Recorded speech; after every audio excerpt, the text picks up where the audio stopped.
All right, I am back with the Hero's Journey podcast, part 2 with Kayla Perez. Shout out to my sponsors, S&P Inc. right here in Las Vegas and Arizona. JPS Computers out of Oregon handle all my social media, heroesjourneypodcast.com, elvismonroe.com, all that good stuff. And my newest sponsor, 1-844 Ride or Die Legal. If you get into a motorcycle accident or whatever, you want that kind of help, go to 1-844 Ride or Die Legal. So thanks for that. But this is part 2. I'm sitting down with you, and we got into, in part 1, we got into you get to travel the world. You ride Harleys. You're beautiful. You have a presence online. And it's funny because it's not the typical online presence of somebody that I'm looking at you and you could run off and do whatever and have all these followers, but it's more about you just sharing your journey and sharing all these positive things that are going on in your world. And it's wild because we've had the chance to watch that. And last week, I'm like mind blown because I watched you get to the top of Mount Everest. And I watched you walk across a ladder that like down below was just the abyss of like nothingness. And you had to walk across this thing. And I'm thinking I would be the guy who they would just have to leave behind because I wouldn't be able to get across that. But take the listeners on this journey and say hello to everybody. This is part 2. It's Kayla, everybody. Hi. It's an honor to be back. Thank you. But this was something that you talked about doing the last time you were on the show, and you said it would be 2 years. Within 2 years, you're going to do it. Why? One, it happened so quickly. Why? Yeah. Actually, I didn't tell anyone I was doing it. My mom didn't even know I was doing it this time around. And it was kind of, it turned out to be a last minute decision. Really? Just because of my journey in the mountains. So I'll give you a little backstory. Please. In the mountains. Yeah. Take us on this ride because there are a small percentage of the people in this world that will do what you did. A very, very small percentage. Right. It's like being an athlete. It's like winning the Super Bowl and being an NFL player. Like there are very few and then very few. Right. And you accomplished something that most will only watch on TV or watch on your social media. So Please walk us through this. Yeah. So my journey in the mountains started because I was afraid of heights. And it became a love. It became, excuse me, I still have kumbu things coming up from my journey. Here. There you Water. Go. Water. Yes. Thank you. I got you. Water is life. Yeah. So, and you were talking about like, this was one of those things where there are stuff that you brought back from this journey, and we'll get into that. But right. So that's one of them. So on my journey, my first 2 expeditions in the Himalayas, I actually got really sick. I was on the brink of death, you can call it. I had what's called HAPE, which is high altitude pulmonary edema, and it's swelling of the lungs. And what happens is your lungs fill with fluid. So if you don't descend within 24 hours, you can die. Yeah, it's like drowning. It's like drowning in your lungs, and you're coughing up, phlegm and blood. It's really horrible. I wish it upon no one. And this happened to you before? This happened to me in my very first Himalayan expedition. Okay. At Camp 1, which is very low. I think it was like 19,000 feet at that point. And I said, I'm going to come back next year and try another peak. Maybe it's just something that happened to me. We don't know why it happens. There's no real scientific evidence of when or where it's going to show up. Wow. So my second expedition comes around this past year. Manaslu is 8,000 meter peak. And it happens again. It happens again at Camp 1. And I had to get airlifted out and descend and get... basically, you spend a night on oxygen and you descend and it goes away. But if you stay up there, you can die. Oh, So wow. you cannot climb for another 3 months after that.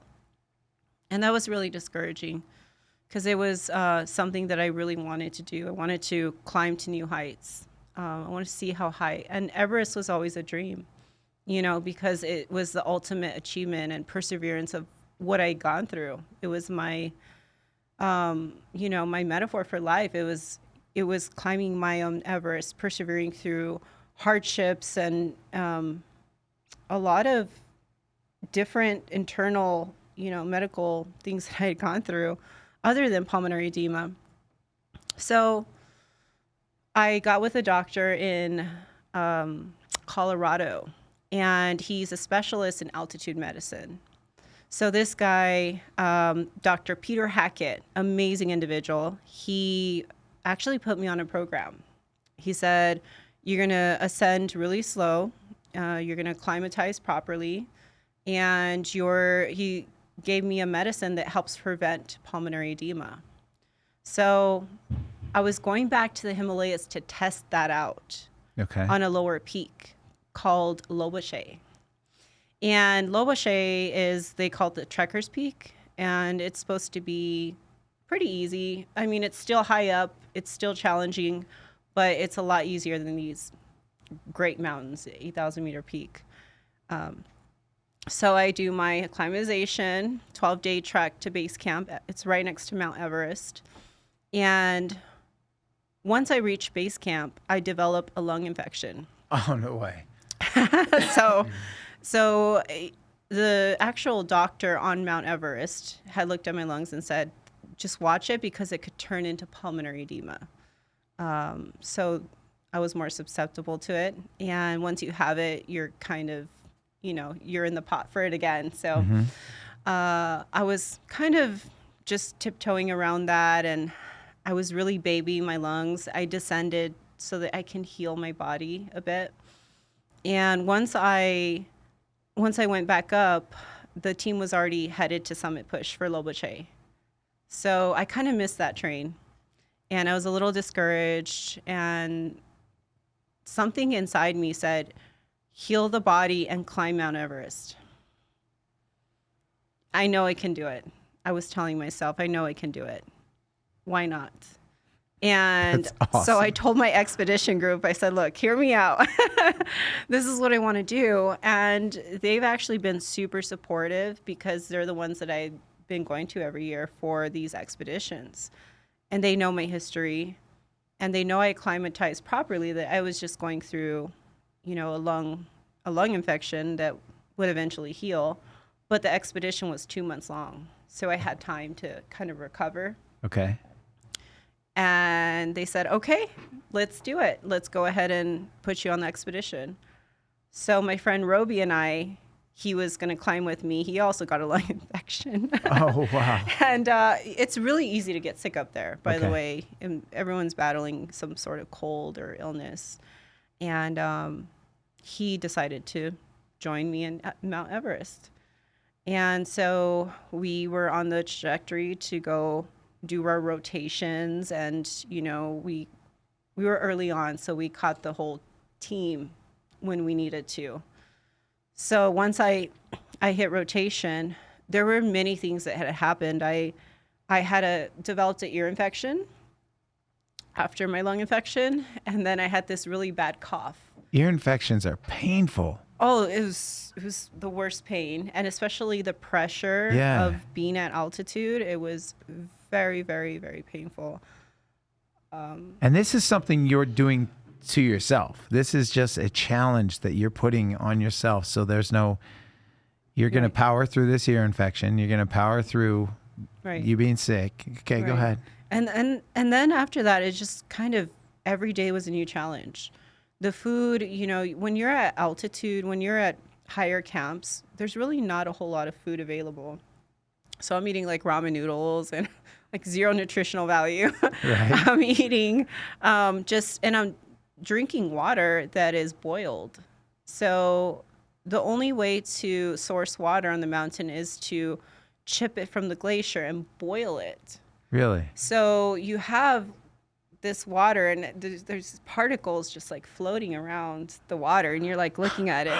It's like steaming hot, and you're sipping it, and you have to hydrate. You have to drink like 3 liters a day. And that's your main focus and challenge, because if you're dehydrated, you're not going anywhere.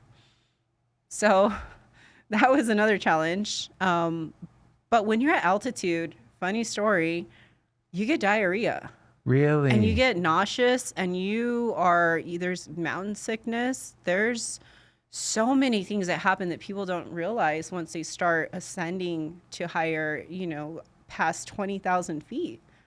Your body slowly starts dying. Once you hit Camp 4, your body starts literally dying. You're in the death zone. So, it's not called that for nothing. You're literally humans are not supposed to be at that level. We cannot function. That's crazy. And you guys are pushing everybody. So how many people are in this group? So there was 24 of us. And you say 24, like people are dropping off. People are dropping off. People are getting sick. People are, altitude does something to you. Either some people were having, they were just not mentally prepared. I was going to say, it's got to, there's got to be a sense of like, not crazy, but the attitude changes. Yeah. You're actually in a state of fight or flight, and you're purely trying to survive at this point. So, once we hit rotations, people started feeling a certain way and going back to base camp, and then trying to heal the body for summit push, because you have to do these rounds to acclimatize your body. When you say do rounds, so if somebody, let's say it's me, I'm the one who leaves, what happens? Meaning, like, I can't do this. Mm-hmm. Does someone go with me, or do I just start going back down the mountain? It depends where you're at. Really? So when you are up to Camp 2, okay, you can take a heli down and be able to get rescued. Helicopters cannot go past Camp 2. So once you're past that level, you have to get yourself down. No one's going to get you down. There are some teams that will do a higher altitude rescue. Okay. However, it's very dangerous for them. It's very risky. They're risking their own lives, because above Camp 3, you need oxygen. So you're running out slowly. You only have so many bottles. You can only be there so long because your body starts dying. So time is of the essence. You can't sleep at Camp 4 for 3 nights because you're not feeling well. Maybe one day, and then you have to walk down, and you're getting weaker and weaker. So how long can you camp? Like so we're at camp what? You got to camp. So 3. My rotation, Camp 2 and all the way back down to base camp to acclimatize, and our summit push, you're just going up all the way. Okay. So you first cross this ice fall. And the ice fall is 1,000,000 tons of glacier just moving every moment. Every day it's moving, and they have what's called these ice fall doctors that come and they string ladders across these huge crevasses, and they have fixed ropes. But you look at these seracs and they can collapse at any moment.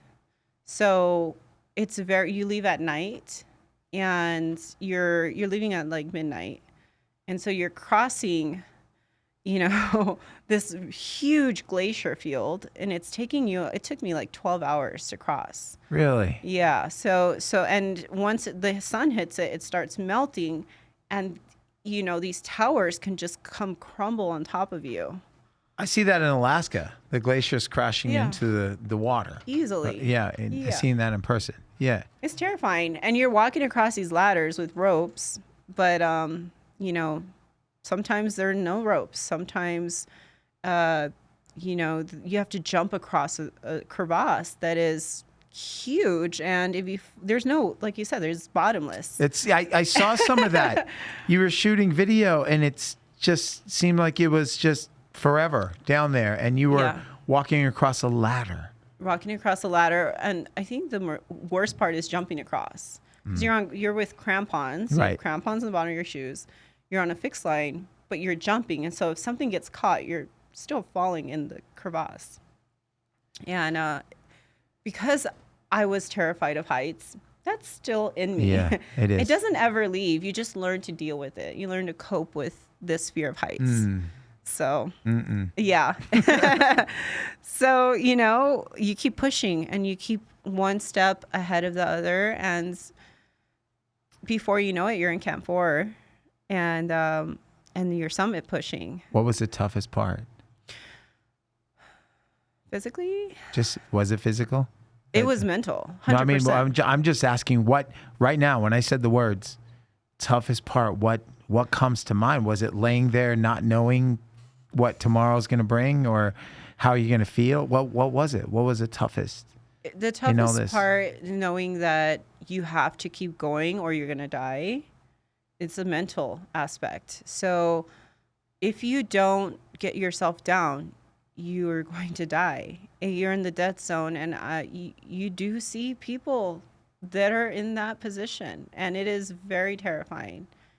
And that's something that is reality. Some people may not make it back, and you're just trying to survive at that point.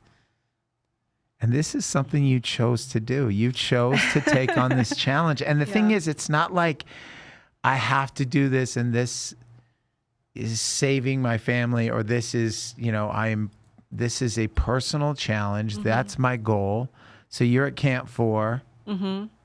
Yeah. And what's next after Camp 4? So once you reach Camp 4, it took me 12 hours to get from Camp 3 to Camp 4.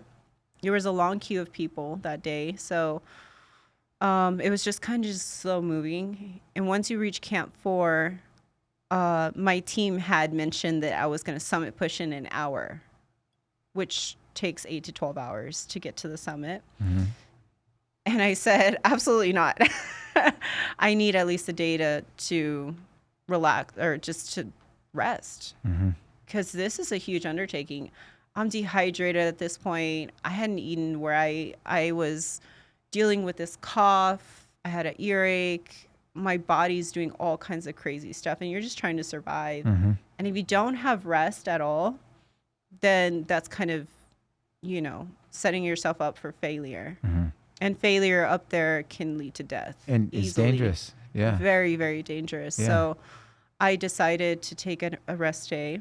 So did they stay with you? Did everybody? So my team, it was really just Suja was my Sherpa. Okay. And he's a rock star. He is there at every moment, just making sure that I have enough water boiled, that he's carrying extra oxygen and supplies. Like, he's the true rock star. He's the reason why I was able to climb this mountain. So our whole team was gone, and it was just us two in Camp 4. Really? Everyone had already summited because I was behind because I was ill. I was ill the whole time. So I was just trying to catch up. And we were just it was just him and I.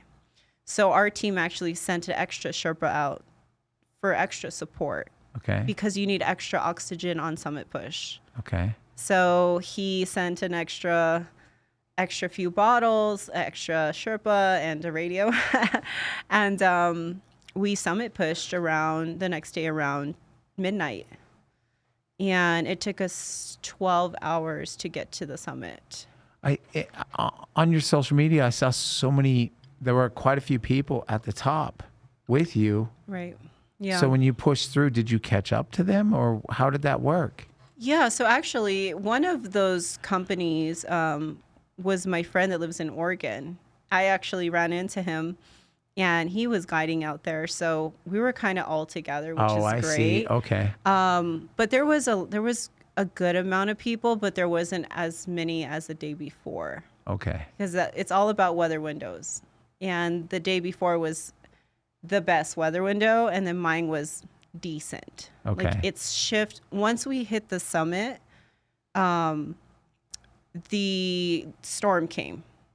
Right after we left the summit, there was a blizzard that hit, and you're just completely exhausted. Yeah, you're at the top, and I saw you flying a flag. What was that? Yeah. The flag was what? So First Form was my sponsor. They've been absolutely amazing in just believing in me. You know, they sponsored my first mountain, or my second mountain, Manaslu, and I got sick. But they knew my story, but they truly believed that I can summit this mountain. So they stood with me, and I'm forever grateful for that. That's amazing. So yeah, they've been tremendously supportive, and they're a great company, and I love what they stand for. So I repped their flag on the summit. And I saw that. Yeah. I saw that. I loved it. And I shared that too. I thought it was really cool. But so a blizzard hits on top of the mountain. You've made it to the top, which is like a huge accomplishment. Right. Right? That's massive. One, there's two questions. Yes. One, this just, it like came upon you so quickly, and you took the opportunity. You didn't even talk about it. You just went and said, okay, I'm doing Everest now.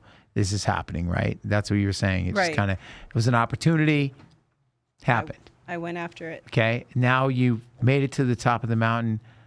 A blizzard hits. What do you have to do? You just have to keep going and just be super cautious. When you say going, now you're going down? Now you're going down. Now you're going down. Now you're going down. Really? And you just gotta, there's a technical part called the Hillary step. And when you're going down, there's one fixed line. So you have to unclip and clip around those people. And there's a possibility that something can happen when you're unclipped, which did happen to a British climber, and he, unfortunately passed that way. So it's this trip? On this trip from another, and it's very, very, very, dangerous, and it's heartbreaking to see that. So that happened the day before I went up, and when you're unclipping, you're just really just trying to clip as fast as you can around those people, but there's no other way. You just have to stay on the fixed lines. Wow. So you're just headed all the way down, and the descent is the hardest part, because for me, I have to go all the way down to Camp 2. So from the top, you have to get all the way down to Camp 2 in what, a day, in 12 hours? What is it? It took me 24 hours straight.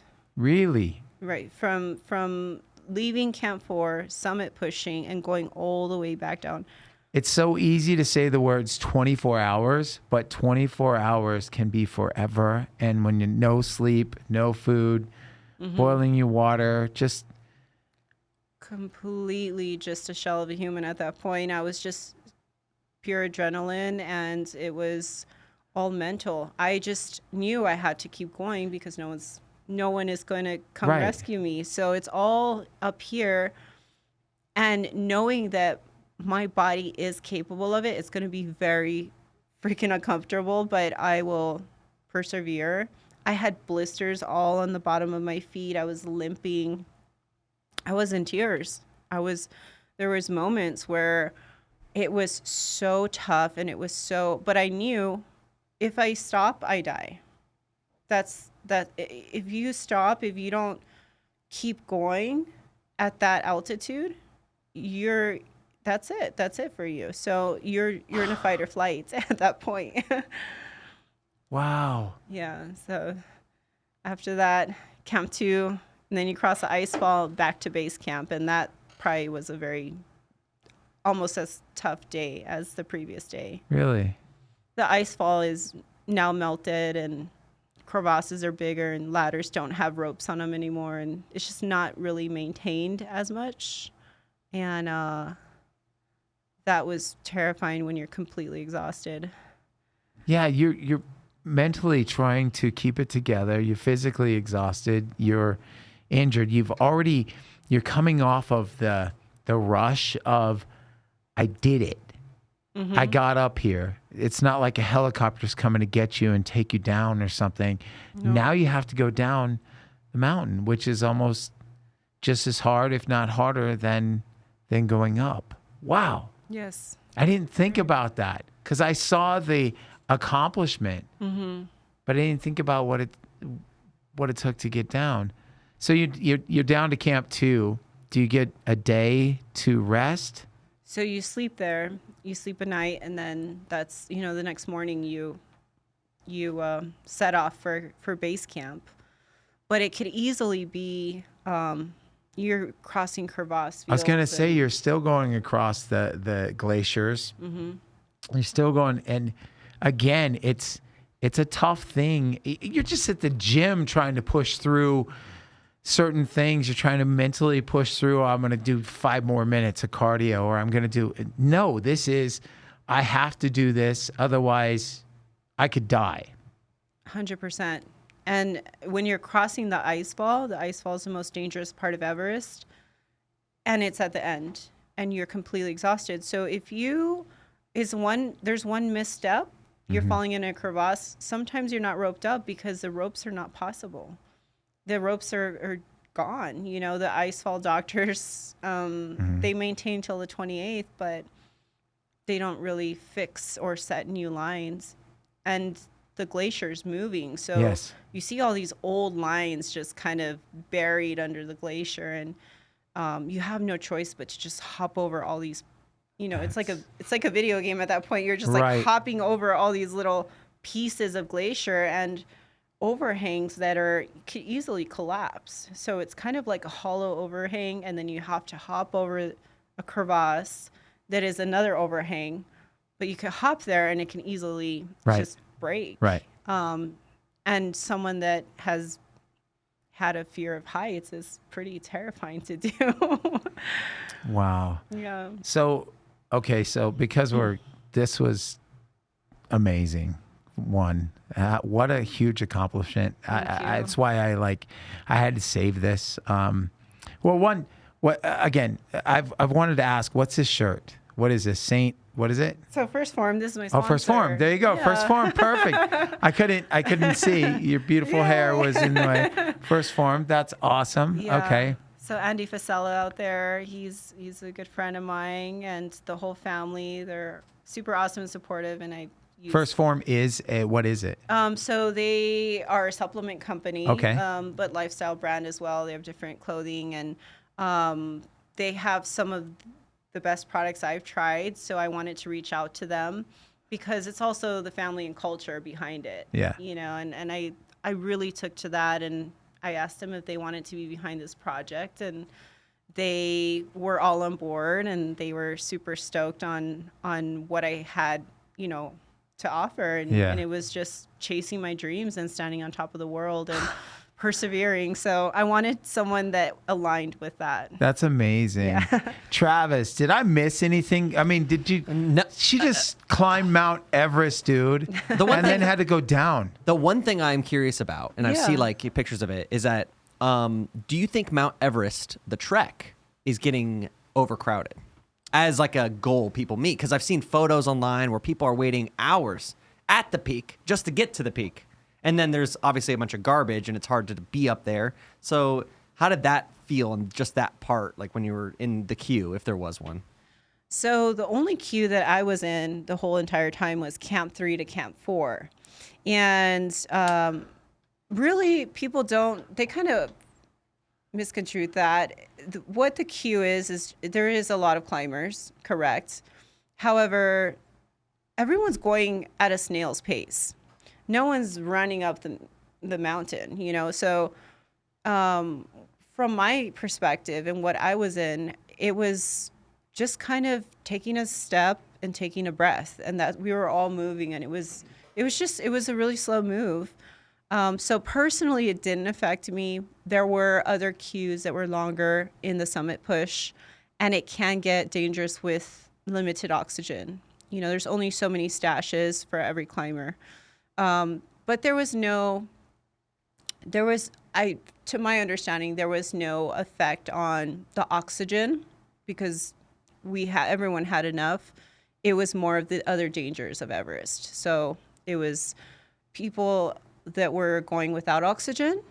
That was the major issue. There was at least I think 4 people that passed that were going without oxygen. Oh, So that's something that it can get very dangerous, so those people have to really be smart and monitor and still have it available in case they do get stuck in queue. Otherwise, I hadn't run into any issues personally. And that's something that I wanted to consider going up it as well, because I had seen photos, but being part of it and knowing that, you're going to move at a snail's pace, it's really not an issue. I guess that begs the question, like, what are some like misconceptions, like just from somebody who will never do Mount Everest, because I'm not crazy enough to do that yet, at least. What's the misconceptions that were absolutely proven false or true or something like that?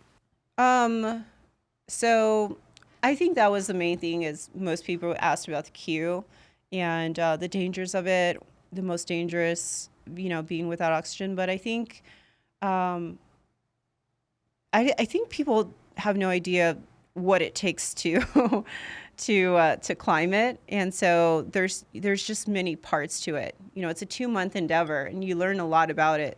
And also, there's a lot of trash, but there's a lot of companies trying to clean that up as well. And they're trying to bring the bodies down as well. So they're trying to really clean up the mountain. Yeah, there's bodies? the green boots guy, I believe. I don't know if he has like a name. I apologize for the fellow, but like they're trying to take him down, or they have already taken him down, or I'm not sure if they've taken him, but I know they were trying to take him down. Sleeping Beauty. Who is this? What is this? It's like a milestone, unfortunately. Now, like when you pass him, you see him, but he's trapped up there. Like he lost oxygen and he just froze up there. Yeah, so there's a few that are, just they use them as markers, and there's just kind of like, these are people that were sorry. I'm sorry. Yeah, no, and I didn't see him, so I think that they might have taken him down, and it is very dangerous to take anyone or anything down at that altitude. So it takes several Sherpas and a team of oxygen and unfortunately, I only saw, one person that was deceased on the mountain. And other than that, they have been trying to remove them from eyesight. But it does seep into your mind when you're going up that can happen to anyone. And it is a very dangerous mountain. So obviously, you're sitting here, your story has blown me away. And that you guys just shared that with me. That's crazy. It makes sense, though. If it's hard to get up and it's hard to get down, let alone trying to get somebody else or in a position where they've fallen or they're in a spot that you can't get to them. Right. And no helicopter, no rescue crew, nothing.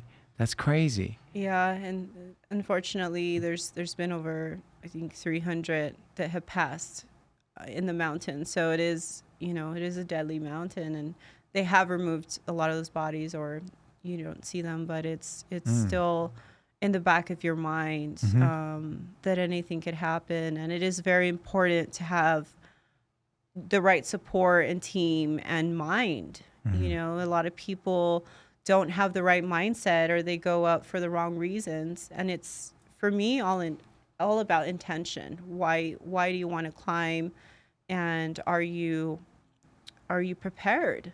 Are you mentally prepared to tackle this undertaking? Because it is huge. It's 2 months. You're living in a tent. So how long did it take to take the mountain? It took me 7 weeks from the day that I started my trek to the day that I summited was 7 weeks. Plus the, arrival in Kathmandu, and then leaving the city or taking the heli back to Lukla. And then from Lukla, you take another heli to Kathmandu. So it's a whole process, and you really have to be certain that this is what you want. Because if there's any doubt in your mind, you're at the mercy of the mountain. Yeah. So coming down took a total of how many days? So coming down took 2 days from the summit push. Then arrive at base camp. Okay. And base camp, you fly out. You either trek out, which is about 6 days or 5 days, or you can you trek out, then you take a plane from Lukla to Kathmandu. Okay. Or you could just take a heli to Kathmandu, which I did. It's completely done after that. So Okay. I said, I'm taking a heli all the way down and eating some food and going to the spa. There you go. There you go. Yeah. So before we let you go, one, you brought something. I brought something for you. Yeah. So these are prayer flags. These are Tibetan prayer flags, and they're all over Nepal, and they're on the summit of Everest. Really? And they're, see, they you kind of like Yeah. string them, kind of like, Oh my you gosh. string it around Yeah, whatever you I'm gonna like. I'm gonna have to put this on the show. I brought one for both of you guys. Thank you. Thank you. Thank you. Yes, I'm of gonna. course. This is now gonna be a part of Heroes Yeah. Journey podcast. This will be hanging Yeah. in the back there. Thank you so much. Oh, it's my honor. Yeah. Yeah, so you see that all over Nepal, and the summit has about 80 of them. So yeah, it's Thank you. a nice little symbol, of course. Yeah, this is really great. Do you have one of these at home? I do. Okay. I have one on my altar, and I have them all over my room. I have a training room with like pictures of Mount Everest and So I hang it inspirational like quotes. so, like I could put tape and go Yeah, like you can so, kinda hang it. or I could hang it like. Is that okay? Yeah, that's good. Usually it's kind of like Oh, so it's like a like- flag, like so that okay. Right, and I just these- want to make sure that I'm these kind of like honoring it yeah in the yeah, right they way. kinda come out like that. Okay, so. perfect. Thank you so much. Oh, of course. I my appreciate that. So again, Kayla Perez is on the show. This was part 2, and we got into it. It went so fast. It did. Sitting here talking about this. You just completed taking Mount Everest. That's wow. And even you jumping in, Travis, actually put a little like. I didn't know that about Mount Everest. I didn't know the whole queue thing. That makes sense because different areas, different people coming up the mountain Absolutely. and meeting at different times. Yeah. But what a challenge. And how's your health though right now after all this? So I actually am fortunate. I didn't have too much happen on the mountain health-wise. I mean, obviously during it, but post mountain, I did have bronchitis when I left. It's gone now. Okay. There's something called a kumbu cough that kind of like lingers for months, but that's normal. It's just a dry cough. And I just am so grateful to drink water, purified water, and not boiled water. But I am still a little dehydrated and Earache? no earaches. Okay. Yeah, I got an IV before I came, so we're good on that. Oh, she got an IV right before she came to this. So she I went had and to. she was so dehydrated still. I mean, that's how fresh this was. I wanted to get you on right when you could talk about it, think about it. Is there anything else before we go that you wanted to leave with? Leave the listeners out there. I just want to say, and I know it sounds cliche, but if you want to do anything in this life, it is completely possible and it is within range, because I dreamt about this mountain and I had so many obstacles, and there's so many people that said I shouldn't do it because of health reasons and altitude, and I have Raynaud's and all these things. And I did it because the mind is a very powerful tool. And if you learn to control it and you learn to train your mind to actually believe that you are standing on that summit, you will stand on that summit. So it is truly, truly possible to achieve anything in this life.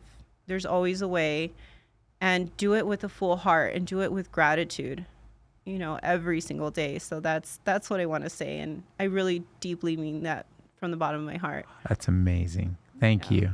It's an Thank you honor. so Thank much. you. I love you. It's so love you too. cool. So cool. So Kayla Perez, we have to go riding sometime. Yeah. We gotta, And climbing. yeah. The climbing part might take a struggle. Brian, if you say like to people who are scared of riding a motorcycle, come on, just go, come on, you got to do it for you. You got to do this. You gotta do this. I don't do that though. It's like riding a motorcycle is something that it took me a year to get the courage. I had that bike in the garage for a long time. I had to go take a riding course to feel like, okay, now I can get on this thing, and I practiced, and I love it. And you ride. So everybody in this room rides and understands. And you even get on me about making sure that I got the right riding gear and everything. Yeah, you look cool. Yeah. Until you're a meat crayon. Yeah, you know? Exactly. So no, that's the thing. You're making sure that I have the right gear on, because we ride for the fall, not for to look cool. Yeah. So that makes total sense. But yes. The rock climbing, like maybe where I'm strapped in and trying, I might do that with you one day. You're safe. Yeah, I'm safe. I promise. Okay.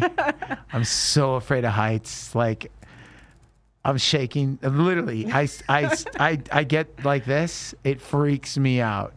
So, but yeah, we'll take this on. Yeah. But thank you so much for being here and sharing this with me. And this is a great way to come back. And I had the chief nerd running the show, which made me feel comfortable again. So thank you, Travis. Yes, I'm happy to hear. And Sticky Paws Studios, this is the place. If you want to do a podcast right here out of Las Vegas, come to Sticky Paws Studios, my #1 sponsor of this show.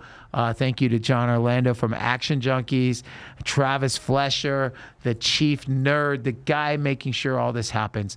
I want to shout out to Kayla Perez for coming on the show. Thank you again. Thank you for having me. Yes. I can't wait to hear what you do next, because you're always taking on new things. SMP Inc., let them rebuild your confidence right here in Las Vegas, Arizona, new location. JPS Computers. Go to heroesjourneypodcast.com. I've got merch. Go like, subscribe, YouTube, Instagram, TikTok, all that good stuff. And then a shout out to 1-844 Ride or Die Legal, my new sponsor. Thank you so much. If you find yourself in an accident, like I said, we ride for the fall, not for, to look cool, because we can get hurt. And when you're out there and you get into an accident, what's the first thing? You don't know what to do. You don't know who to call. Call 1-844 Ride or Die Legal. My name is Brian Hopkins. This is a Hero's Journey podcast. We wake up the hero of our own story every day. You're the CEO of your life. This is who I am. And what am I going to do today to move myself forward? And Kayla, it was like you were speaking to me when I needed it today. So thank you so much. Out there, guys, stay safe, and we'll talk to you soon. Dream, and I believe it's coming around to me.